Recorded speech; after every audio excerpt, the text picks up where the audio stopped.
नमस्कार दोस्तों, मैं हूं प्रतीक। स्वागत है आप सभी का मेरे चैनल। इंडियन रोड्स पर या फिर हाईवेज पर गाड़ी चलाते समय आपको बहुत ही ज़्यादा ध्यान देना होता है, क्योंकि आपकी एक छोटी सी गलती आपकी जान ले सकती है। ऐसा कई बार आपने मुझे वीडियोस में कहते हुए सुना होगा और इसके बहुत सारे रीजंस भी होते हैं। लेकिन आज के इस वीडियो में हम बात करेंगे ड्राउजीनेस से हुए एक्सीडेंट के बारे में, या फिर हम इसको हाईवे हिप्नोसिस या व्हाइट लाइन फीवर भी बोल सकते हैं। अब ड्राउजीनेस का मतलब तो आपको पता होगा कि ड्राइवर जब लंबे समय तक गाड़ी चलाता है, ज़्यादा देर तक जग कर गाड़ी चलाता है, तो कई बार उसको झपकी आ जाती है, थकान आ जाती है, या फिर वो थोड़ी देर तक सो ही जाता है, जिस वजह से गाड़ियाँ अनकंट्रोल हो जाती हैं। इसी के साथ ही हाईवे हिप्नोसिस या फिर व्हाइट लाइन फीवर भी बिल्कुल ऐसा ही होता है, जिसमें आप एक लंबी दूरी तय कर रहे होते हो, लगातार सड़क को देख रहे होते हो और आपका ध्यान कहीं ना कहीं सामने से हट जाता है। मतलब आपकी आंखें सामने ही रहती हैं, लेकिन आप उस समय अपने कंट्रोल में नहीं होते हो। मतलब थोड़ा सा भी चीजें इधर उधर हुई, गाड़ी अनकंट्रोल होकर सड़क से इधर उधर गई, तो आप नॉर्मल तरीके से तुरंत रिएक्ट नहीं कर पाओगे। आपके रिएक्शन में थोड़ा सा टाइम होगा और ये कुछ सेकंड का ही टाइम आपकी जान ले सकता है। ये पहला एक्सीडेंट देखो, जिसे कुछ दिनों पहले महिंद्रा XUV 300 के ओनर ने शेयर किया था। यहाँ पर हुआ क्या कि XUV 300 के ओनर अपने फैमिली के साथ मध्य प्रदेश के रेवा सीधी रोड से होते हुए जा रहे होते हैं। रात के करीब 2:30 बजे का टाइम होता है और उस समय इनके गाड़ी में इनकी पूरी फैमिली होती है। लगभग 5 पैसेंजर्स बैठे होते हैं। सर किसी वेडिंग सेरेमनी को अटेंड करके वापस अपने घर की तरफ जा रहे होते हैं। तभी होता क्या है, एक जगह पर जब ये अपने गाड़ी को नॉर्मल तरीके से 60-70 के स्पीड में चला रहे होते हैं, बिल्कुल उसी समय सामने से यानी ऑपोजिट साइड से कोयले से लोडेड एक ट्रक अनकंट्रोल होता है और हाई स्पीड में आकर इनके गाड़ी को सीधा सीधा हिट कर देता है। अब यहाँ पर रिएक्ट करने का बहुत ज्यादा टाइम नहीं होता है इनके पास, लेकिन फिर भी इमरजेंसी ब्रेकिंग करके ये अपने गाड़ी को किसी तरह से रोक लेते हैं। लेकिन अनफॉर्चुनेटली ट्रक ड्राइवर का सामने की तरफ ध्यान नहीं होता है, इस वजह से वो ब्रेक नहीं लगा पाता है और गाड़ी करीब 20 फीट तक XUV को घसीटते हुए लेकर चली जाती है। अब इस एक्सीडेंट का जो रीजन है वो ट्रक ड्राइवर को नींद आ जाना बताया गया है। अब रात का 2:30 बजे का टाइम था। हो सकता है ट्रक ड्राइवर काफी दूर से गाड़ी को ला रहा हो और बीच में उसको झपकी आ गई हो। खैर ये एक्सीडेंट काफी जबरदस्त हुआ और इसका इम्पैक्ट भी बहुत भयानक था, जिसका रिजल्ट आप इन फोटोज में क्लियरली देख सकते हो। ट्रक XUV को राइट साइड से हिट करते हुए एकदम अंदर घुस गई है, जिस वजह से SUV का फ्रंट और राइट साइड पूरी तरह से खत्म हो गया। इनफैक्ट आप देख सकते हो इसका A पिलर भी कोलैप्स हो गया है, डोर भी पूरा टूट कर अंदर घुस गया है। इसी के साथ ही जब आप कैबिन को देखते हो तो इसका भी कहीं ना कहीं काफी बुरा हाल है। अब इस एक्सीडेंट में XUV 300 में बैठे पैसेंजर्स को चोटें तो आई, लेकिन एज पर द ओनर किसी को बहुत ज्यादा मेजर इंजरीज नहीं आई। थोड़ी बहुत ओनर को इंजरीज आई जो गाड़ी को ड्राइव कर रहे थे। उन्होंने बोला कि मैं सीट बेल्ट पहन रखा था इसलिए मेरी जान बच गई। वहीं को ड्राइवर सीट पर इनके ग्रैंडफादर बैठे हुए थे जिनकी एज 77 थी। उनको थोड़ी बहुत ज्यादा चोटें आ गई थी क्योंकि उन्होंने सीट बेल्ट नहीं पहन रखा था। बाकी बैक सीट पर बैठे 3 पैसेंजर्स सेफ थे। और यहाँ पर पैसेंजर्स के जान बचने का रीजन ये भी था कि गाड़ी के सारे एयरबैग्स कहीं ना कहीं टाइमली ओपन हो गए थे। अगर ये ना ओपन होते तो शायद इनको मेजर इंजरीज आ जाती या फिर इनकी जान भी जा सकती थी, लेकिन फॉर्चुनेटली ऐसा कुछ नहीं हुआ। तो भाई जैसा कि मैंने बताया कि यहाँ पर बहुत ज़्यादा चांसेस यही थे कि ट्रक ड्राइवर को नींद आ गई थी, जिस वजह से गाड़ी इधर चली आई है। हालांकि ट्रक ड्राइवर एक्सीडेंट के बाद रुका भी नहीं, गाड़ी लड़ने के बाद ये उतर कर तुरंत फरार हो गया।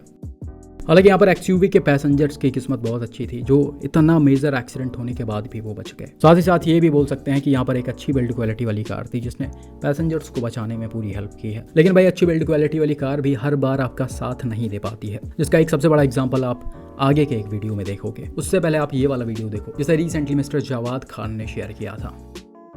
यहाँ पर हुआ क्या कि भाई अपने महिंद्रा स्कॉर्पियो से आगरा लखनऊ एक्सप्रेसवे से होते हुए जा रहे होते हैं। वीडियो में आप देख सकते हो इसे ओवरटेकिंग वाले लेन में रखकर करीब 110 से 115 किलोमीटर पर आवर की स्पीड में चलाया जा रहा है। बिल्कुल उसी समय इस स्कॉर्पियो के सामने आपको एक और व्हाइट कलर की स्कॉर्पियो दिख रही होगी जिसे बीच वाले लेन में रखकर चलाया जा रहा है। अब होता क्या है, वो वाली स्कॉर्पियो धीरे धीरे अपने लेन से हटकर राइट वाली लेन में जाने लगती है और एकदम से जब ये मीडियन के पास पहुंच जाती है, इनफैक्ट ये लड़ने ही वाली होती है, उसी समय ड्राइवर बचने के लिए स्टीयरिंग को लेफ्ट घुमाता है और ये थोड़ी सी अनकंट्रोल भी हो जाती है। हालांकि फॉर्चुनेटली यहाँ पर किसी भी तरह का कोई एक्सीडेंट नहीं हुआ, ना गाड़ी मीडियन में लड़ी ना ही अनकंट्रोल होकर पलटी।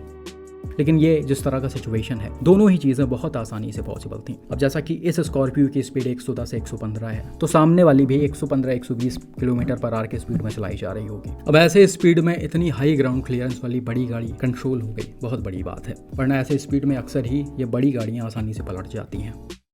अब यहाँ पर जो भी हुआ उसका रीज़न भी ड्राइवर को नींद आ जाना था। ये आराम से बीच वाले लेन में चल रहे थे, इनको झपकी आई और इनकी गाड़ी कब बीच से राइट में चली गई इनको खुद नहीं पता चला। जब ये एकदम पास में पहुंच गए तो अचानक से पता नहीं कहाँ इनका ध्यान सामने आ गया और इसी मिली सेकेंड में इन्होंने अपनी और अपने गाड़ी में बैठे पैसेंजर्स की जान बचाई है। गलती से गाड़ी मीडियन को क्रॉस करती तो सामने का नज़ारा आप देख ही सकते हो, हैवी व्हीकल्स लगातार आ रही हैं, आसानी से इन दोनों गाड़ियों की टक्कर होती और काफ़ी बड़ा एक्सीडेंट हो जाता, जिसका एग्जाम्पल मैंने पहले भी आपको 1-2 वीडियो में दिखा रखा है।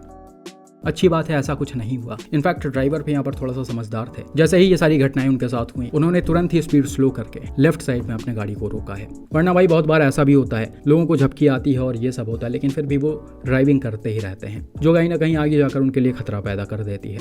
ऐसे सिचुएशन में आपको तुरंत गाड़ी रोकनी चाहिए, फ्रेश होना चाहिए। अगर कोई दूसरा ड्राइवर है तो उसे गाड़ी देनी चाहिए। अगर आप अकेले हो तो फेस वॉश वगैरह करना चाहिए और थोड़ी देर रुक कर खुद को नॉर्मल करके फिर गाड़ी ड्राइव करनी चाहिए। क्योंकि भाई हाईवे और एक्सप्रेसवेज पर गाड़ियों की स्पीड इतनी ज़्यादा होती है कि ऐसे सिचुएशन में आप किसी भी बड़े एक्सीडेंट को अवॉइड नहीं कर सकते हो। बहुत बड़ी किस्मत होगी तभी आप बच पाओगे, जैसे इन भाई की थी। लेकिन सबकी किस्मत इतनी ज़्यादा अच्छी नहीं होती है, और वो चीज़ आप महिंद्रा XUV 700 के इस वाले एक्सीडेंट में देख सकते हो, जो रिसेंटली दिल्ली मुंबई एक्सप्रेसवे पर हुआ है।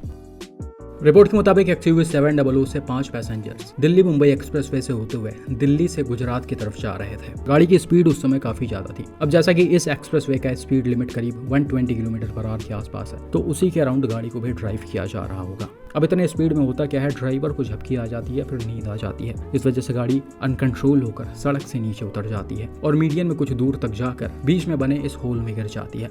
अब इसकी गहराई काफी ज्यादा होती है, एक तरह से कहो तो ये खाई है। अब इतने ज़्यादा तेज रफ्तार में और इतनी तेजी में इतने ऊपर से गिरने के बाद SUV के परखच्चे उड़ गए। इसका ओवरऑल हर साइड काफ़ी बुरी तरह से डैमेज हो गया है। खासकर अगर हम पीछे की बात करें तो इधर के जो पिलर्स वगैरह हैं वो एकदम से रूफ के साथ ही अंदर घुस गए हैं, लेकिन वहीं पर जो आगे के पिलर्स हैं वो कहीं ना कहीं इंटैक्ट दिख रहे हैं और रूफ भी इंटैक्ट है। लेकिन फिर भी अनफॉर्चुनेटली इस गाड़ी में बैठे 5 पैसेंजर्स की ऑन द स्पॉट डेथ हो गई। अब भाई इतने ऊपर से गिरने के बाद कोई भी 5 स्टार रेटेड कार, कोई भी ज़बरदस्त बिल्ड क्वालिटी वाली गाड़ी आपको बचा नहीं सकती है। आपकी किस्मत बहुत अच्छी होगी तभी शायद आप बच पाओ। लेकिन यहाँ पर ध्यान देने वाली बात ये भी है कि इस गाड़ी में पैनारोमिक सनरूफ था और गाड़ी के कुछ पैसेंजर्स इसके बाहर निकल गए थे, जिससे कहीं ना कहीं उनको डायरेक्ट इम्पैक्ट पड़ा होगा और उनकी जान चली गई होगी। भाई जैसा कि मैंने बताया कि ऐसे एक्सीडेंट्स में बच पाना लगभग नामुमकिन होता है। बहुत बड़ी किस्मत होनी चाहिए आपकी ऐसे एक्सीडेंट्स में बचने के लिए। लेकिन फिर भी अगर आप कुछ चीज़ों को फॉलो करोगे तो शायद ऐसी चीज़ें अवॉइड हो सके। कभी भी हाईवेज या फिर एक्सप्रेसवेज पर गाड़ी चला रहे हो तो हमेशा सारे पैसेंजर्स सीट बेल्ट पहन कर रखो, क्योंकि कब कौन सा सिचुएशन क्रिएट हो जाए कुछ पता नहीं। आप कितनी भी अच्छी गाड़ी चलाओगे, कोई दूसरा ही अगर आपको ठोक दे और आपकी गाड़ी अनकंट्रोल हो जाए तो क्या कर सकते हो। ऐसे में जो सीट बेल्ट होते हैं वो बहुत बड़ा रोल प्ले करते हैं। दूसरी चीज़, आपको टाइम पर रुकना चाहिए और अच्छी नींद लेने के बाद ही इतना लंबा सफर तय करना चाहिए। ऐसा नहीं कि आप रात भर और दिन भर एक साथ ही गाड़ी चलाओगे। ज़बरदस्ती करने का कोई मतलब नहीं है या फिर थोड़ा बहुत टाइम बचाने का कोई मतलब नहीं है। दूसरी चीज़, यहाँ पर गवर्नमेंट को भी कहीं ना कहीं ध्यान देना चाहिए। इतना बड़ा, इतना मेजर एक्सप्रेसवे है ये, और इन एक्सप्रेसवेज पर क्रैश बैरियर्स ही नहीं है। बिल्कुल ऐसा ही एक और एक्सीडेंट 1-2 साल पहले मैंने आपको दिखाया था, सेम सिचुएशन में हुआ था। हालांकि वहाँ पर गाड़ी ब्रिज के रेलिंग से लड़ी थी और वहाँ पर भी एक पैसेंजर की जान चली गई थी। तो ये दोनों ही एक्सीडेंट्स आराम से अवॉइड हो जाते, या फिर एक्सीडेंट्स होते भी तो पैसेंजर्स को ज़्यादा इंजरीज ना आती अगर यहाँ पर क्रैश बैरियर्स लगे होते तो। वहीं क्रैश बैरियर आप देख सकते हो इस होल के जस्ट पहले लगा हुआ है, जो इतने तेज रफ्तार वाले कार को डायरेक्ट इम्पैक्ट के बाद कभी भी रोक नहीं सकता है। इस जगह पर गवर्नमेंट को अच्छी खासी मोटी वॉल बनवानी चाहिए थी, जिससे गाड़ी लड़कर वहीं पर रुक जाए। हालांकि उस सिचुएशन में भी नुकसान होगा, लेकिन इतना बड़ा नुकसान नहीं होगा। तो भाई कुल मिलाकर इन एक्सीडेंट्स को देखकर आप सीखो, और अगर आप इतनी लंबी ड्राइव करते हो तो इन सारी चीज़ों का ध्यान रखना बहुत ज़रूरी होता है, क्योंकि थोड़ा सा टाइम बचाने के चक्कर में क्या पता आपके पास कभी टाइम ही ना बचे और आपके एक गलती से कहीं ना कहीं आपकी पूरी फैमिली खत्म हो सकती है। तो ज़बरदस्ती की ड्राइविंग कभी मत करो। बाकी अथॉरिटीज़ को ध्यान देना चाहिए, थोड़ी बहुत चीज़ें ही अगर वो करवा दें तो ऐसे बड़े एक्सीडेंट्स को आराम से अवॉइड किया जा सकता है। बाकी आपका इन एक्सीडेंट्स पर क्या मानना है, कमेंट करके ज़रूर बताएं।